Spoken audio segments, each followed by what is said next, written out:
from the incredible JB Long. He has this great show with Sean McVay once a week. JB brings up the trend of all the good offenses in the NFL putting big bodies on the field and getting defenses in base, which is what the Rams have been doing. They've been leaning really heavily into 13 personnel and then just shredding teams through the air. JB asked him about it and he said, yeah, it's definitely a trend. He agrees with JB and he says, but if you want to go lighter, we will mash you. Seattle matches 13 personnel and 12. I did add in both to get a larger sample size with base defense at the lowest rate in the entire NFL. They won't do it. They do that because they can defend the run so well out of their nickel defense. Seattle's nickel defense versus the run, 3.9 yards per carry. Seattle's nickel defense versus runs with multiple tight ends, 3.3 yards per carry, which is insane.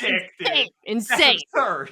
If they do that, and that's what I expect them to do, McVay is going to try to run the ball on them. If you're going to go light, he's going to run it. And whether or not Seattle can keep it up against this run game is going to be massive. I haven't been this excited for a regular season game in a minute. I do not think it is an exaggeration to say that this is the best offensive head coach in football against the best defensive head coach in football. I also don't think it's an exaggeration to say this is the most cooking, the most heater offensive coordinator in football in Clint Kubiak against the most cooking heater defensive coordinator in Chris Shula. Like, it is just war daddy stuff on both sides of the ball. When the Rams have it and it's 13 personnel, this is the game for which you went and got Nick Monwari. This is the trade up was for this game. If you watch week 9 last year, the Rams only had 13 offensive points in regulation. They got it to overtime. They won it overtime. Stafford hero throws, whatever. They were struggling on offense. Mike Mack was having a great game. They came out in the second half. They put multiple tight ends on the field and they ran the football because Seattle was trying to play nickel to everything. And at that time, there was no Monwari. They were able to get on the boundary a ton and they get these off tackle runs because they were only getting 4 down fronts. They get the tight ends up to the second level. And that was the solution. And Mike McDonald said, okay, I'm going to go get a very large safety and I'm going to have the ability to play nickel